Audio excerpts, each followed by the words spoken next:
네, 오늘 이 아침에 주신 하나님의 말씀 같이 나누시겠습니다. 오늘 주신 하나님의 말씀은 마가복음 8장 14절로 21절입니다. 우리 지난주일에 함께 나눈 말씀인데요. 오늘 다시 한번 보도록 하겠습니다. 마가복음 8장 14절로 21절 말씀입니다. 우리 한 절씩 하나님 말씀 받들어 읽겠습니다. 제자들이 떡 가져오기를 잊었음에 배에 떡 한 개밖에 그들에게 없더라. 예수께서 경고하여 이르시되 삼가 바리새인들의 누룩과 헤롯의 누룩을 주의하라 하시니 제자들이 서로 수군거리기를 이는 우리에게 떡이 없음이로다 하거늘. 예수께서 아시고 이르시되 너희가 어찌 떡이 없음으로 수군거리느냐. 아직도 알지 못하며 깨닫지 못하느냐. 너희 마음이 둔하냐. 너희가 눈이 있어도 보지 못하며 귀가 있어도 듣지 못하느냐. 또 기억하지 못하느냐. 내가 떡 5개를 5,000명에게 떼어줄 때에 조각 몇 바구니를 거두었더냐. 이르되 12이니이다. 또 7개를 4,000명에게 떼어줄 때에 조각 몇 광주리를 거두었더냐. 이르되 7이니이다. 이르시되 아직도 깨닫지 못하느냐 하시니라. 아멘. 믿음이 자라지 못하도록 방해하는 것들, 오늘 두 번째 시간을 함께 나누겠습니다. 예수님께서 격하신 어조로 제자들을 책망하셨다 하는 것이 오늘 본문의 이야기입니다. 제자들은 떡을 준비하지 못해서, 점심 준비를 미리 준비하지 못해서 자신들의 어떤 이런 불찰을 책망하시는 거라고 생각을 했지만, 그러나 제 주님이 정말 하고 싶으셨던 말씀은 뭐였냐면 바리새인과 헤롯의 누룩을 주의하라. 바리새인들과 그리고 헤롯의 누룩을 주의하라. 지난주일에는 바리새인들의 누룩이라고 하는 건 교훈이라는 뜻이고, 그래서 바리새인들의 가르침이나 바리새인들의 삶이나 바리새인들의 잘못된 것에 영향받지 않도록 해라. 바리새인들의 그 영향을 받지 말아야 할 게 뭐냐면 그들의 외식함, 겉과 속이 다른 것, 그저 마음이 진실하지 않고, 그리고 자기를 의롭다고 여기고 그렇지 못한 사람들을 정죄하고 판단하는 교만한 마음. 그래서 하나님 아버지 앞에 우리가 가지고 나가야 할 믿음의 마음은 겸손한 마음, 세리와 같이 나는 죄인입니다, 나를 불쌍히 여겨주십시오 하는 낮은 마음, 그 겸손한 마음일 때 우리의 믿음이 자랄 수 있다라는 이야기를 드렸습니다. 오늘 이 시간에는 헤롯의 교훈을 조심하라 하는 말씀을 좀 나누려고 합니다. 헤롯의 그 교훈에 영향받지 않도록 조심해라 라고 하는 이야기겠죠. 한마디로 말해서 헤롯 사람들의 특징이 뭐냐면, 헤롯 사람들의 특징은 돈을 사랑하는 것입니다. 다시 말하면 세상을 사랑하는 것입니다. 그래서 믿음이 자라지 못하도록 방해하는 두 번째 요소가 뭐냐? 세상을 너무 사랑하기 때문이라는 거죠. 왜 우리가 믿음이 자라지 않는가? 세상을 너무 사랑하기 때문이다. 사랑한다는 말을 좀 다른 말로 하면 세상에 너무 분주하고 세상 일에 너무 매여서 살아가기 때문에 믿음이 자라지 않는다 라고 하는 것입니다. 당시 헤롯 사람들은 인생의 목표가 뭐였냐면, 그들은 그 당시에 자신들보다도 훨씬 더 권력을 많이 가지고 강하게 가지고 있는 로마 그 정권으로부터 하수인 노릇을 하면서 그들에게 뇌물을 갖다 바칩니다. 돈을 갖다 바치고 그리고 대가로 권력을 얻습니다. 그래서 그게 분봉왕이라고 하는 권력을 얻죠.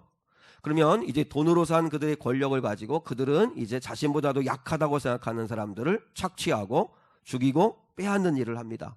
그래서 또 권력을 이용해서 돈을 걷어들입니다. 그러면 권력을 이용해서 돈을 걷어들인 그 돈을 가지고 또 뇌물을 사용해서 그래서 또 더 큰 권력을 얻어내고 세상의 즐거움을 누리려고 하는 사람들, 그 사람들이 헤롯 사람들이었다라고 하는 것입니다. 근데 심각한 건 이제 우리가 헤롯 사람들을 우리가 논하려고 하는 게 아니고, 중요한 건 이제 교회 안에도, 우리 한국교회 안에도 이런 헤롯 사람들과도 같이 세상의 즐거움, 세상의 것들을 추구하는 그런 모습들이 점점점 강해지고 있다는 거죠. 그것을 다른 말로 말하면 한국교회의 가장 큰 위기 가운데 하나가 뭐라고 하면 세속화라고 하는 것입니다. 세속화. 목사의 세속화. 많은 목회자 가운데 돈과 관련되어진 문제로 인해서 그 목회의 여정을 끝까지 완주하지 못하고 중도에 떠나는 일들 참 주변에 많습니다. 목사님이 물질에 투명하지 못하고 물질을 잘못 사용하고 물질에 욕심을 냈다가 그래서 중도의 목회를 그만둬야 하는 경우가 많죠. 특별히 좀 이렇게 중형교회 이상되어지는 곳에는 사모의 세속화가 심각하다는 거죠. 그래서 마치 부유층의 여성처럼 세상의 어떤 욕망을 내려놓지를 못하고 그리고 그래서 문제가 되는 경우가 많다.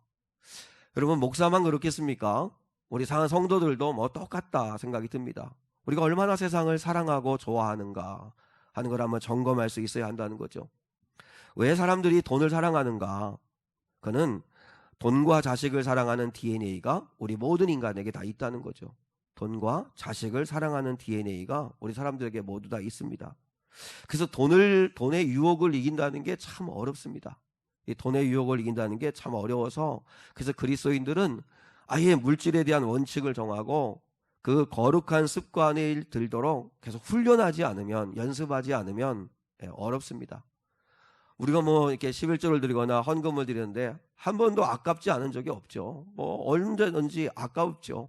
그럼에도 불구하고 우리가 다짐하기도 하고 연습하기도 하고 또 믿음을 점검하기도 하고 그러면서 더 나은 가치를 알기 때문에 우리가 기꺼이 순종하는 거죠.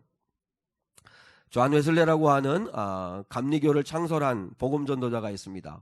네, 그분이 이렇게 재물에 대하여 가르침을 참 많이 주었는데 유명한 말이 하나 있습니다. 존 웨슬레의 그 유명한 말이 있는데 당신의 지갑이 회개하기 전까지 당신은 진정으로 회개한 것이 아니다 라는 말이 있습니다. 당신의 지갑이 회개하기 전까지는 당신은 진정으로 회개한 게 아니다. 우리가 뭐 주님을 사랑한다 뭐 이야기를 하는데 근데 이 지갑이 회개하지 않으면, 지갑이 열리지 않으면 진정으로 회개한 게 아니다 라는 이야기를 하는데 그게 무엇을 말하는 건지를 저는 알 것 같습니다. 우리가 이렇게 돈을 쓰는 걸 보면 지금 내가 뭐에 꽂혀 있는지, 내가 뭐를 사랑하고 있는지, 내가 뭐에 지금 매여 있는지 금방 알 수 있다는 거예요. 우리 점검을 해볼 필요가 있다는 것이죠. 헤롯 사람들은 불신자니까, 그죠? 그 당시 불신자니까 그렇다고 쳐도 헤롯 사람들과 한 짝이 되는 사람들이 누구냐면 하나님을 믿는다고 하는 사두개파 사람들입니다. 예수님 당시에는 네 종파가 있었잖아요. 바리새파, 사두개파, 에셈파, 젤로파 이렇게 이제 네 그 종교 파가 있었는데 이 사두개파 사람들은 철저한 현실주의자들입니다. 현실주의자들. 이들은 경건, 신앙, 신학 이런 거에는 관심이 없고 세속 정치에 관심이 많은 사람들입니다. 이 세속적인 세상 것에 관심이 많은 사람들이 이 사두개파 사람들이에요. 이들은 사두개파 사람들의 특징은 내세와 부활을 믿지 않아요. 그러니까 하나님을 똑같이 믿지만 바리새파 사람들은 내세와 부활을 믿습니다. 우리 가운데는 내세와 부활이 믿어지지 않는 분들이 계시죠.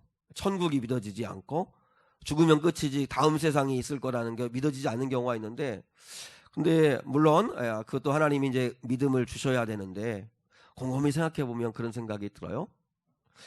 이런 이 아름다운 이 지구뿐만 아니라 이 태양계를 보면 우리가 정말 상상할 수 없는 어마무시한 정말 크기를 가지고 있는 이 우주와 이 태양계와 이 지구, 이 자연 만물, 이 사계절, 이 낮과 밤, 꽃과 나무와 열매, 이 모든 것을 이 존재하게 하신 게 우연이 아니라면 하나님이시라면 하나님이 능히 우리를 위하여 완전한 에덴 동산인 천국을 예비하실 거라는 게 난 믿어지고 그리고 우리 사람이라고 하는 걸 가만히 보면 사람이 얼마나 존귀해요.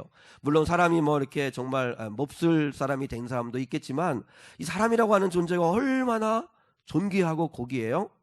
근데 하나님께서 이 사람들을 반드시 정말 영원한 생명의 길로 인도하실 거라는 거 그런 믿음이 정말 하나님이 주시는 믿음이지만 그러나 우리가 그런 믿음을 가지고 자꾸 생각해보고 고민해볼 필요가 있다고 생각하는데 이 사두개파 사람들은 내세와 부활을 믿지 않는다라고 하는 사람들입니다.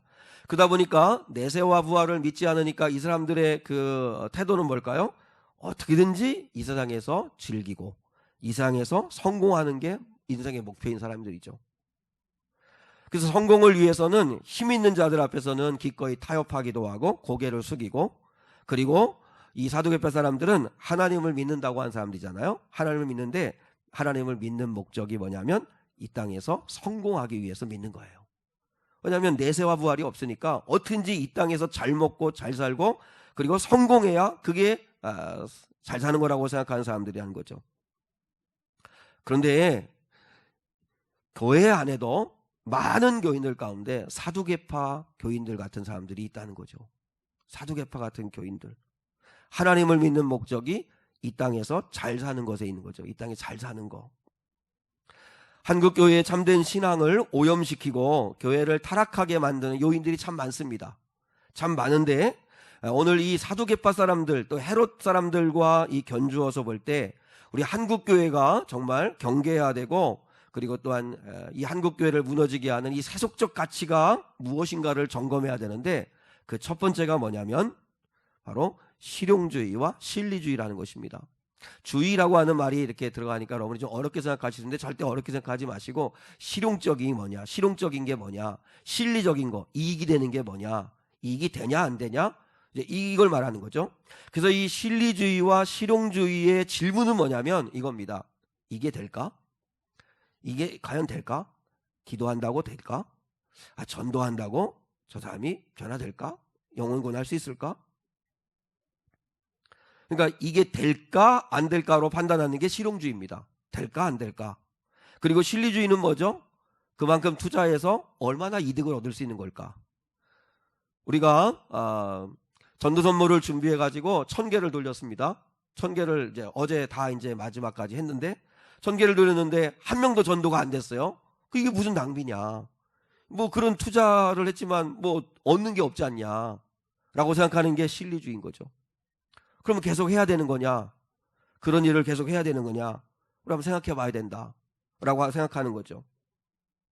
그러니까 판단 기준이 내가 볼 때 실용적인가, 그리고 이익이 되는 일인가, 실리적인 일인가 하는 것으로 판단하는 거죠. 그래서 이익이 안 되고 안 될 것 같으면 아예 하지 않는 그런 모습인 거죠. 그런데 우리가 꼭 기억을 하셔야 됩니다. 교회의 판단 근거는 오직 하나입니다. 이게 옳은 일이냐, 그른 일이냐. 다시 말하면 이게 주님이 원하시는 일이냐, 원하지 않는 일이냐. 그게 우리의 판단 기준이 돼야 합니다. 주님이 원하시는 일이라면 손해가 돼도 하는 거. 그게 우리의 신앙입니다. 전도 1000개의 전도 선물을 준비해서 뿌렸는데 한 사람도 전도 못했어요. 전혀 실용적이지 않죠. 전혀 실리적이지 않죠.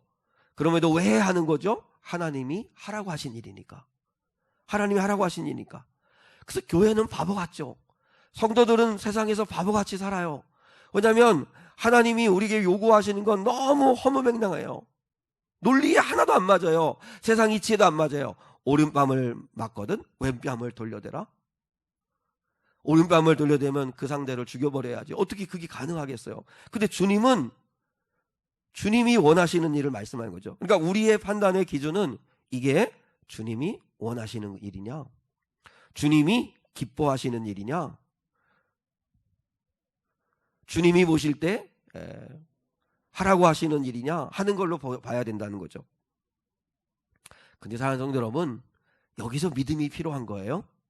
하나님이 기뻐하시는 일을 하면 손해가 되는 것 같고 바보인 것 같고 그런 것 같지만, 하나님이 하라고 하시는 일을 하면, 하나님이 기뻐하시는 일을 하면, 그러면 결국은 하나님께서 합력하여 선을 이루시는 은혜가 있다는 거죠. 그건 내가 믿어야만 할 수 있는 거예요. 믿어야만.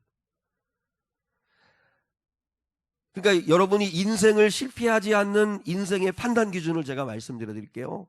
여러분이 절대로 인생을 실패하지 않는 판단 기준은 뭐냐면, 이게 하나님이 원하신 일인가? 그러면 하는 거예요. 하나님이 기뻐하신 일인가? 하나님이 하라고 하신 일인가? 그것만 생각하고 결정을 하시는 거예요. 사람들의 의견은 참고로만 생각하시고 참고만 하시고, 우리는 최종 결정은 하나님, 주님이셔야 돼요. 그러면 그런 인생은 실패하지 않는다. 저는 그렇게 믿어요. 마리아의 헌신을 봐요. 마리아, 예수님이 이제 십자가에 돌아가시기 전에 마리아가 예수님께 향유옥합을 쏟아부어 드려요. 가룟 유다가 노발대발합니다. 왜 이것을 쓸데없이 낭비하느냐? 이걸 팔아가지고 오히려 가난한 자들에게 나누어주면 훨씬 더 효과적이고 훨씬 더 이익인데 왜 쓸데없이 이 향유를 다 쏟아부어 드리냐? 근데 예수님이 마리아의 편을 들어주셨죠. 뭐라고 말씀하셨어요? 그녀를 가만히 두어라. 그는 내게 좋은 일을 하였다. 그는 장차 내 장례를 미리 준비하기 위하여 내 몸에 향유를 부은 거다. 향유를 나의 몸에 부은 건 내 장례를 준비한 거다. 가만히 여러분 묵상해 보세요. 주님은 이 마리아의 헌신을 참 고마워하셨을 것 같아요. 왜 그러냐면 제자들까지도 예수님의 가치를 그 당시까지는 몰랐어요. 근데 이 마리아는 당시 상상할 수도 없는 거액의 향유를 예수님께 아낌없이 쏟아부었어요.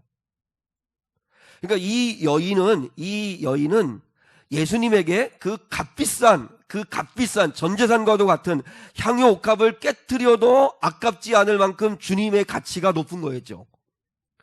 그걸 세상 사람들한테 드러낸 거예요. 보세요. 예수님의 제자들이 순교해요. 그리고 기독교 역사상 순교의 역사가 있어요.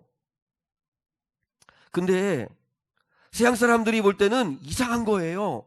도대체 예수가 뭔데 예수를 위해 자신들의 목숨을 내놓나.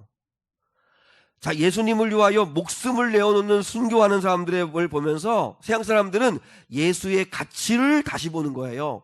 도대체 예수가 얼마나 대단하길래, 도대체 예수님이 얼마나 존귀한 존재이길래 저들은 목숨도 내어놓나. 그래서 예수님의 가치를 높여놓는 거예요. 이 여인이 그 일을 한 거예요. 우리가 누군가를 이렇게 사랑한다고 할 때 있잖아요. 얼마나 희생하는가를 보면 그 사랑의 크기를 알 수 있는 거예요. 얼마나 희생하는가를 보면 사랑의 크기를 알 수 있는 거예요. 십자가의 사랑을 깨달으면 내가 얼마나 소중하고 가치 있는 존재라는 걸 압니다. 십자가 앞에서 우리의 고백이 뭐예요? 내가 뭔데? 나 같은 게 뭐라고? 예수님이 나를 위해 대신 십자가에 못 박혀 죽으시나. 예수님이 나를 위해 십자가 못 박혀 죽으셨다는 사실이 믿어지면 나의 존재 가치는 높아지는 거예요. 왜요? 나를 위하여 하나님이 치른 대가가 너무 크잖아요. 그러니까 그 큰 희생을 보면서 하나님의 사랑을 깨닫는 거예요. 하나님의 사랑을. 왜 자식을 위해서 부모는 목숨도 내어놓죠? 저도 마찬가지입니다. 우리 주한이, 주영이나 우리 조카도 있지만 내가 정말 신장 하나를 떼어줘야 된다, 우리 아이들을 위해서 내가 정말 목숨을 내어놔야 된다면 저는 아버지로서 할 수 있을 것 같아요. 우리 아마 어머니들, 아버지들 다 할 수 있을 것 같아요. 개인적으로는 안 물어볼게요. 다 우리 할 수 있어요. 자식을 위해서 내 생명 내어놓을 수 있어요. 그게 부모니까. 근데 생각해 보세요. 부모가 자식을 위해서 목숨도 내어놓을 수 있을 만큼 자식을 사랑하는 거잖아요. 그렇게 희생할 수 있잖아요. 그러니까 자식이 왜 존귀한 존재예요? 우리 그 자녀들이 내가 아무것도 아닌 존재가 아니라는 걸 아는 건 부모님의 희생을 보고 아는 거예요. 내가 이렇게 존귀한 자구나. 부모님이 그만큼 희생하는 걸 보니까. 그걸 깨닫는 게 또 철드는 거지만, 우리가 십자가의 사랑 앞에서 내가 얼마나 존귀한 존재인가, 내가 시시하게 살지 말아야 되겠구나 할 수 있는 거는 예수님이, 아니 하나님이 나를 살리시겠다고 어떤 대가를 지불했는가, 희생을 했는가를 보라는 거죠. 그렇게 본다면 십자가의 사랑을 깨달은 사람은 다른 사람 정죄하고 미워하고 판단하고 싸우면서 살 이유가 하나도 없습니다. 내가 그 큰 사랑을 받았는데 뭐 그렇게 인간적으로 매이겠어요. 마리아는 예수님은 자신의 향유옥합보다 훨씬 더 존재 가치가 있다고 믿은 거예요. 그래서 기꺼이 희생한 거예요. 그 희생을 통해서 거기에 모여있는 사람들에게 예수님이 얼마나 존귀한 분인가를 높여드린 거예요. 왜요? 마리아의 희생을 보니까 예수님이 시시한 분이 아니구나. 저분이 아무것도 아닌 분이 아니구나. 그러니까 이렇게 본다면 서양 사람들이 왜 예수님을 우습게 여기죠? 왜 서양 사람들이 예수님을 아무것도 아닌 것처럼 여기죠? 우리가 예수님을 사랑하고 믿는다는 우리가 예수님을 위해서 희생하지 않기 때문이에요. 예수님을 위해서 아까워하고 인색하고 하는데 누가 예수님이 존귀한 거라는 걸 알겠어요? 예수님을 위해서 향욕함을 깨트려드리고 목숨이라도 내어놓을 만큼 주님을 사랑하는 모습을 보면 서양 사람들은 예수가 아무것도 아닌 게 아니구나 알게 될 거 아니에요. 근데 우리는 말뿐이에요. 예수님을 사랑한대요. 교회를 사랑한대요. 근데 희생하는 걸 보면 그렇게 안 해요. 그건 사랑이 아니잖아요. 주님이 우리를 어떻게 사랑하셨는데 우리가 주님 앞에 무엇이 아까울 수 있을까? 주님의 사랑을 깨달으면. 근데 그 사랑이 식어지니까, 그 믿음이 없어지니까 주님 앞에 희생하고 헌신하는 게 힘들어지는 거죠. 주님을 사랑해서 망하는 사람 없습니다. 주님을 뜨겁게 사랑해서 안 되는 인생 없다고 생각합니다. 근데 세상적인 걸 말하는 게 아니고, 그러니까 우리 사랑하는 성도 여러분, 하나님을 사랑하되 너무 계산적으로, 너무 실용적으로, 실리적으로 그렇게 판단하지 말고 당신의 목숨까지도 내어주신 주님께 나도 아낌없이 드리고 싶습니다 하는 그 사랑이, 그 희생이 사람들이, 주변 사람들이 볼 때 우리 엄마 아빠는 진짜 예수님을 대단하게 여기시는구나, 예수님이 전부이신 분이구나, 말은 예수님이 전부라고 이야기하는데 근데 늘 살아가는 삶은 자기만을 위해 살아가면 어떻게 그게 증명이 되겠어요? 교회 안에 들어온 또 하나의 세속적 가치가 뭐냐면 승리주의와 결과주의라는 것입니다. 승리주의와 결과주의. 승리주의와 결과주의라는 게 뭐냐면 예수를 믿으면 결국은 잘 돼야 된다는 믿음입니다. 예수님을 믿으면 결국은 남보란 듯이 살아야 된다는 믿음. 그게 승리주의요, 결과주의입니다. 그러니까 어떻든 간에 결과가 좋아야 한다는 거예요. 승리주의란 말을 여러분은 오해하시면 안 되는데 요한계시록에서 승리, 이긴 자란 말을 많이 표현해요. 이긴 자. 이긴 자는 성경에서 항상 모두 다 비슷비슷해요. 근데 승리, 이긴다, 이긴 자라는 의미의 성경에서의 이야기는 하나님 가르침은 신앙의 영적 싸움에서의 이긴 자를 말하는 거고 승리자를 말하는 거고, 여기서 승리주의라고 하는 거는 세상에서의 성공을 이야기하는 건데, 근데 기독교 안에도 세속적 가치가 들어와서 예수를 믿으면 잘 돼야 된다, 예수 믿으면 결국은 복 받아야 된다, 예수 믿으면 결국은 성공해야 된다, 이 의식이 우리 저변에 깔려 있다는 거죠. 그게 승리주의요, 결과주의입니다. 그래서 우리가 이런 말을 하는 겁니다. 여러분, 하나님은요 당신의 자녀들이 가난하고 쪼들리고 초라하게 살기를 원치 않으십니다. 하나님은 당신의 자들이 넉넉하고 풍성하고 부유하게 살기를 바라십니다. 아멘이십니까? 아멘 합니다. 듣기 너무 좋잖아요. 하나님은 당신의 자녀들이 아프고 병들고 그래서 상하기를 원치 않으십니다. 하나님은 당신의 자들이 건강하기를 바라십니다. 믿습니까? 하면 아멘 합니다. 근데 여러분, 정말일까요? 그 말이 정말 사실일까요? 하나님을 믿으면 아프지 말아야 되고 하나님을 믿으면 부유해야 되고 그게 하나님이 정말 원하시는 거고 결국은 그렇게 돼야 되는 거고, 그게 우리의 믿음일까요? 정답은 하나님이 어떤 형편으로 나를 인도하시든지, 그게 부유하든지 가난하든지, 그 빌립보 4장에 나와 있는 바울의 고백이에요. 나는 자족하기를 배웠다. 그래서 나는 부유한 자리를 부르시든지 가난한 자리로 부르시든지 아니면 건강한 몸으로 헌신하든지 아니면 몸에 병이 들었든지 그 자리에서 하나님의 자식답게 살아가는 게 그게 하나님의 뜻이지. 하나님이 부르신 그 자리에서 하나님을 믿는 사람답게 당당하게 진실하게 살아가는 게 하나님의 뜻이지, 하나님은 부자로 살길 바라고 건강하길 바라고 결국은 잘 되길 바라고 그렇게 사는 게 하나님의 뜻이라고 말하는 건 그건 가짜입니다. 그건 가짜입니다. 이 승리주의와 결과주의에 확 사로잡히니까요 어떻게 되는 거예요? 고난을 받잖아요. 어려움을 당하잖아요. 그러면 죄책감을 갖습니다. 죄책감을 가져요. 왜 내가 예수를 잘 믿는데 왜 이런 어려움을 당하지? 예수 믿으면 잘 돼야 되는데 왜 자꾸 안 되지? 그러다 보니까 죄책감을 가져요. 여러분, 시집간 자식이 어디 집안에 어려움이 생겨요. 그러면 그 엄마는 뭐라고 하는지 알아요?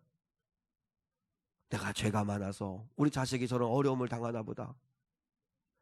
예수 믿는 권사님들이 그런 말 하기만 해보세요. 그냥 내가 죄가 많아서. 아니 도대체 그 어머니가 얼마나 죄를 많이 졌길래 그래 시집간 자녀가 그 살아가면서 그 자신의 인생이지 뭐 인생이 안 풀리고 잘 풀리고 하는 걸 다 내가 죄가 많아서 다 내 그 모든 죄를 다 내가 짊어지고 가려고. 그러지 말아요. 그거 아니에요. 우리 주변에 장로님 집안에 어떤 어려움이 생기면 본인이 그래요. 아우 영광 가려서 큰일 났다. 하나님 영광 가려서 큰일 났다. 도대체 뭐가 영광이 가려지는 거예요? 장로님의 집안에 어려움이 생기면 안 되는 거예요? 장로님의 자식이 속썩이면 영광 가리는 거예요? 그럼에도 불구하고 믿음으로 버티고 기도하고 여전히 그런 자녀지만 기다리면서 사랑하고 참아주고 그게 믿는 사람답게 살아가는 거지. 어려움 당하면 아이고 내가 영광 가려서 어떡하나. 그러니까 주변 사람들은 뭐라고 그래요? 아니 어떻게 장로님 집안에 저런 일이 생기지. 제가 정말 실제 들었던 이야기인데 목사님이 질병에 걸렸어요. 대번 장로님 몇 분이서 그런데요. 아유 은혜가 안 돼서 큰일 났네. 은혜가 안 돼서 큰일 났네. 그러니까 목회자는 슈퍼맨이 돼야 돼요. 슈퍼맨. 그죠? 아프면 안 되고 자식들도 속썩이면 안 되고 그러니까 속썩이고 자녀 목사님 집안에 어려움 생기면 은혜가 안 된대. 도대체 은혜를 어디서 받는 건지 모르겠어요.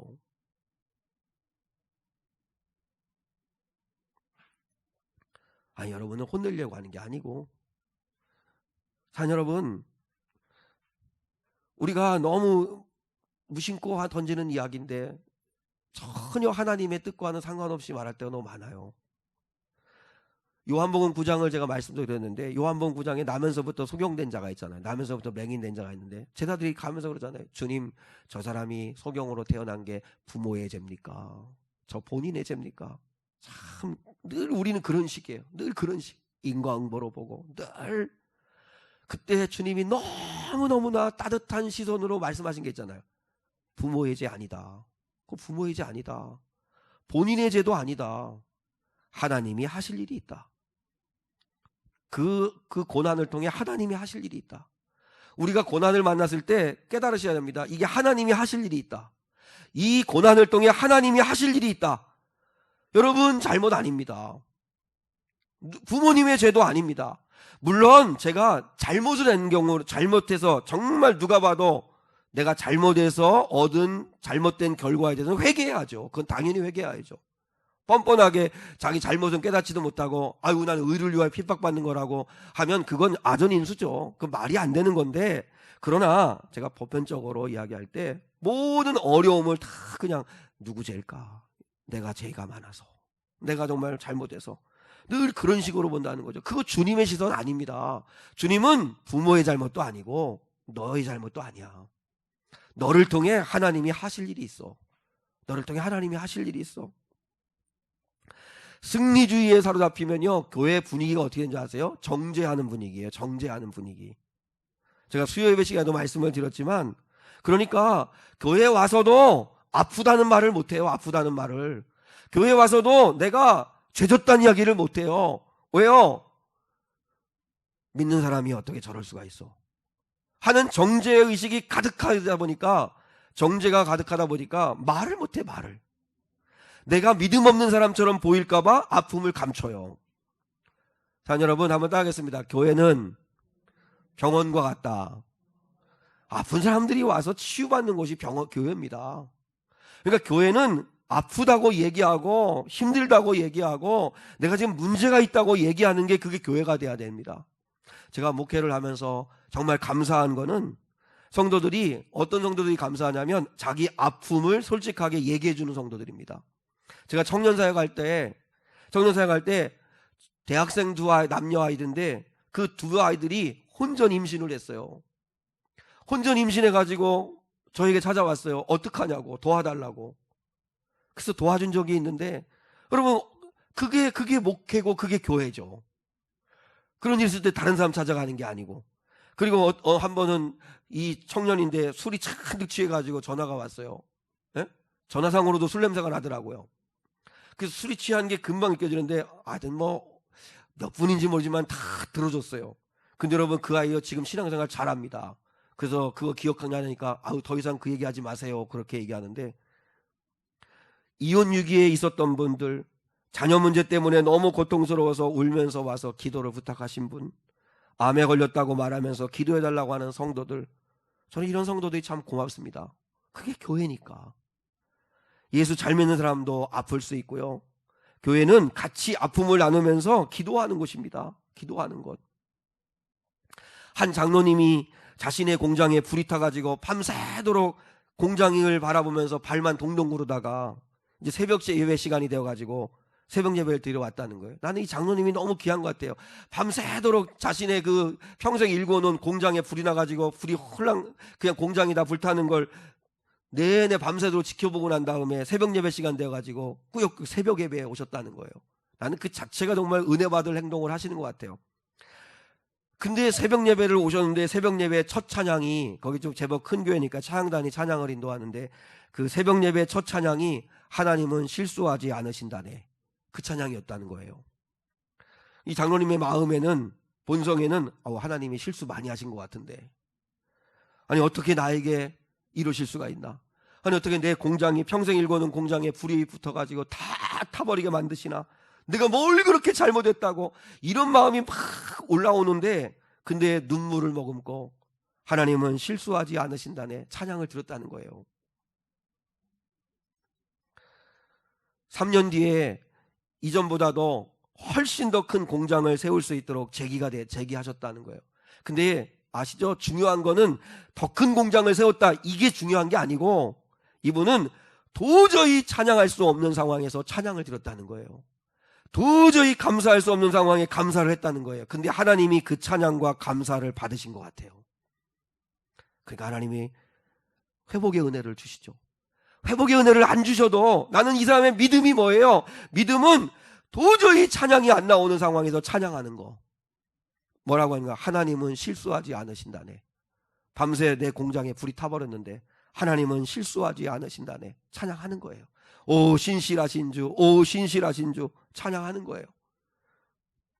어떤 자리에 부르셨든지 여러분이 절망하지 아니하고, 왜 나에게 이런 시련을 주십니까 하고 의심하지 말고, 이 환난 중에 내가 해야 될 일이 뭘까? 내가 어떻게 행동하는 게 하나님이 원하시는 일일까? 하나님을 믿는 사람답게 행동하시면, 그러면 하나님은 회복의 은혜를 이루어 가십니다. 믿습니까? 결과주의, 승리주의에 사로잡혀가지고 자꾸 자신 판단하고 정죄하고 괴로워하고 남 판단해서 장로님 집안에 예수 잘 믿는 권사님에게 왜 저런 일이, 그런 말 하지 말아요. 절대로 사랑하는 성도 여러분, 이런 말 하지 말아요. 내가 죄가 많아서 다 책임지려고 하지 말아요. 두 번째, 영광 가려서 큰일 났다, 죄송하다, 그러지 말아요. 고난 중에 하나님이 어떤 일을 하실지 당신이 어떻게 알아요? 근데 왜 영광 가린다고 그래요? 그리고 거기서 오히려 절망하고 근심하고 낙심하는 게 영광 가리는 거지, 고난을 만났는데도 여전히 기뻐하고 기도하고 감사하고 그리고 믿음으로 버티고 있어, 그게 오히려 영광 돌리는 거예요. 그리고 예수 잘 믿는 그런 목사님의 집에 왜 저런 일이, 왜 장로님 집에 저런 일이, 절대 그런 말 하지 말아요. 주님이 어떻게 일하실 줄 알고 그런 말을 함부로 해요. 예수 잘 믿어도 어려움 당할 수 있고 고난 받을 수 있어요. 근데 주님이 그 고난 왜 허락하셨는가? 이 고난을 통해 뭘 깨닫게 하시는 걸까? 내가 어떻게 하면 하나님이 기뻐하실까? 그 믿음으로 살아가면 반드시 주님이 회복시키신다. 그리고 또 하나, 믿음이 자라지 못하도록 방해하는 것 중에 하나는, 제가 주보에 좀 잘못 표기를 했는데요, 신앙의 경주를 포기하는 것. 믿음이 자라지 못하게 방해하는 건 신앙의 경주를 포기하는 겁니다. 자, 제자들이 오늘 본문에서 제자들에게 예수님이 계속 책망하는 게 뭐죠? 왜 이렇게도 더디 믿냐? 왜 이렇게 더디 믿냐? 왜 이렇게 더디 믿냐? 제자 한 사람만 예를 들어봐요. 베드로. 자, 베드로, 자, 누가복음 22장 31절 33절에서 이렇게 말씀했어요. 먼저 31절 32절 한번 보실까요? 주보에 있는데요. 같이 시작. 시몬아, 시몬아, 보라, 사탄이 너희를 밀가부르듯 하려고 요구하였으나 그러나 내가 너희를 위하여 내 믿음이 떨어지지 않기를 기도하였노니 너는 돌이킨 후에 내 형제를 굳게 하라. 예수님의 기도가 뭐예요? 내가 너희가 믿음에서 떨어지지 않기를 위해 기도했다. 믿음에 떨어지지 않기를 위해 기도했다. 근데 베드로를 포함해서 제자들이 다 믿음에서 떨어졌나요? 안 떨어졌나요? 떨어졌어요. 언뜻 보면 예수님의 기도가 응답이 안 됐어요. 야, 예수님의 기도도 응답이 안 돼요. 예수님이 그렇게 제자들을 위해 기도하셨어요. 사탄이 밀가부르듯 하려고 너희를 믿음에서 떨어지게 하려고 그렇게 물고 늘어지는데 절대로 믿음이 떨어지지 않아야 된다. 내가 믿음이 떨어지지 않기를 위해서 너희를 위해 기도했다. 근데 믿음에서 떨어졌어요. 그리고 그 다음에 베드로가요, 호언장담을 해요. 33절. 자, 시작. 그가 말하되 주여 내가 주와 함께 오게도 죽는 데에도 가기를 각오하였나이다. 근데 베드로는 이렇게 각오했어요. 열심을 다짐했어요. 내가 주님 절대 떠나지 않겠다고 했어요. 주님과 같이 죽는 자리도 가겠다고 했어요. 근데 약속 지켰나요? 못 지켰나요? 약속 지켰어요? 못 지켰어요? 못 지켰어요. 엄밀하게 말하면 약속을 못 지켰는데 근데 그 약속을 지켰어요. 무슨 이야기냐면, 자, 오늘 보면 예수님의 기도가 응답이 안 됐어요. 근데 조금 지나 보면 예수님의 기도가 응답됐어요. 베드로가 그렇게 호언장담했어요. 예수님, 내가 주와 함께 오게도 가고 내가 주를 위하여 죽기까지 하겠습니다. 약속 못 지켰어요. 근데 후에 보면 약속을 지켰어요. 베드로는 거꾸로 십자가 못 박혀 죽기까지 했잖아요. 베드로가 어떻게 회복된 거죠? 회개했어요. 저는 우리 사랑하는 성도들이 회개의 은혜가 임할 수 있기를 축복합니다. 회개하기만 하면 삽니다. 늦었다고 생각할 때가 아닙니다. 회개하기만 하면 우리는 다시 시작할 수 있습니다. 그리고 예수님이 디브라 바다까지 찾아오셔가지고 다시 기회를 줬잖아요. 예수님의 사랑은 절대 포기하지 않는 사랑입니다. 포기하지 않고 다시 찾아와 주셨어요. 그리고 베드로가 다시 오순절 마가다락방에서 기도를 시작했어요. 성령의 능력을 받았어요. 십자가와 그리고 부활의 능력을 경험했어요. 그러나 베드로는 정말 주님을 위해서 오게도 가고 그리고 죽는 데까지도 갔어요. 지켰어요. 여기서 중요한 사실이 하나 있어요. 예수님의 기도가 응답이 안 됐어요. 근데 후에 응답됐어요. 시간차가 있어요.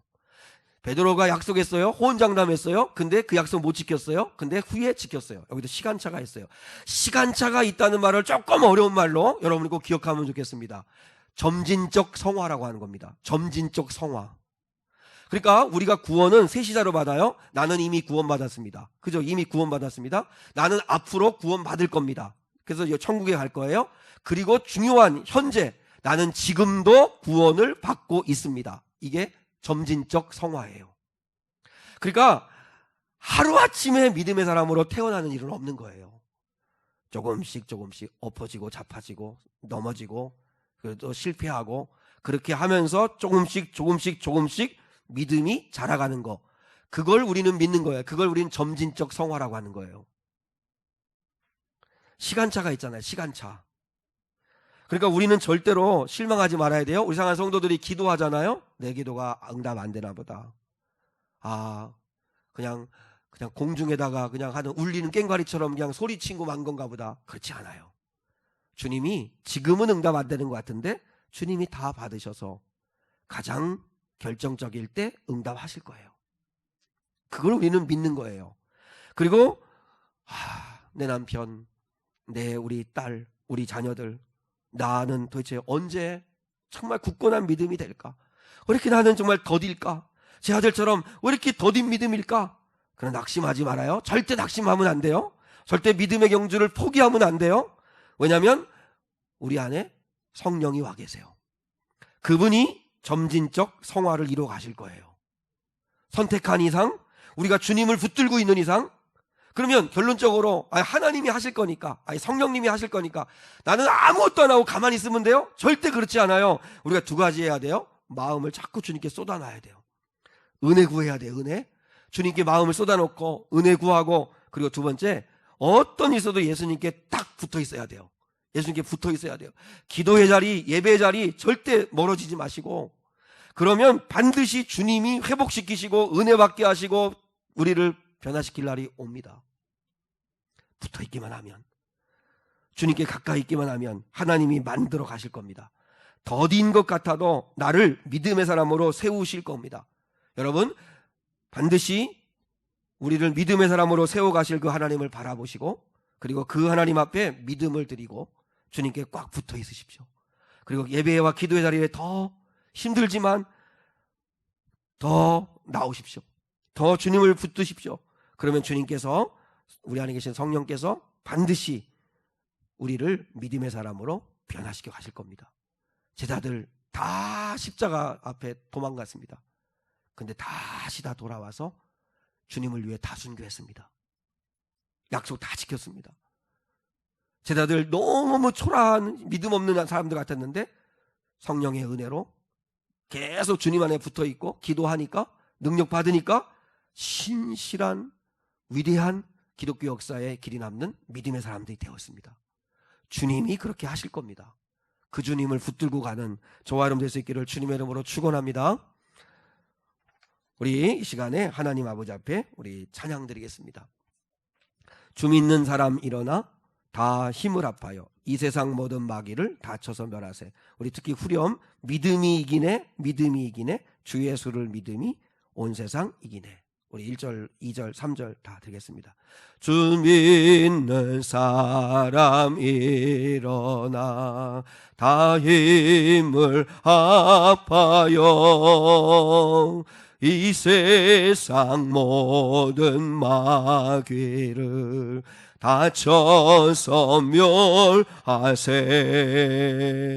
저 앞에 오는 적군을 다 싸워 이겨라. 주 예수 믿는 힘으로 온 세상 이기네. 믿음으로, 믿음이 이기네. 믿음이 이기네. 주 예수를 믿음이 온 세상 이기네. 온 인류 마귀 괴율로 큰 죄에 빠지니 진리로 띠를 띠고서 늘 기도 드리세. 참 믿고 의지하면서 겁없이 나갈 때 주 예수 믿는 힘으로 온 세상 이기네. 믿음이 이기네. 믿음이 이기네. 주 예수를 믿음이 온 세상 이기네. 끝까지 이긴 자에게 흰 옷을 입히고 또 영생 복을 주시니 참 기쁜 일일세. 이 어두운 세상 지나서 저 천성 가도록 주 예수 믿는 힘으로 온 세상 이기네. 믿음이 이기네. 믿음이 이기네. 주 예수를 믿음이 온 세상 이기네.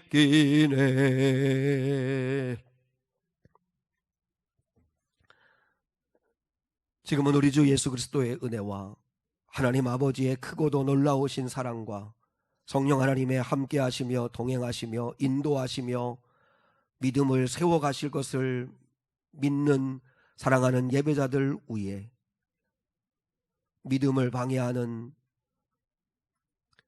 교만한 마음, 세상을 사랑하는 마음, 세상 것에 취하여 살아가는 마음, 그리고 무엇보다도 하나님 아버지 앞에 때로는 믿음의 경주를 포기하고 예배 자리를 떠나고 주님의 은혜 자리에 머물러 있지 못하여 믿음이 자라지 못하는 자들이 있지만 점진적 성화를 믿으며 주님의 일하심을 믿으며 다시 주님 앞으로 나와 주님을 붙들고 나가기 원하는 예배자들 위해 다시 예배와 기도의 자리를 지킴으로 주님 주시는 믿음을 새롭게 하기 원하는 자들 위해 이제로부터 영원까지 함께 하시기를 간절히 축원하옵나이다. 아멘.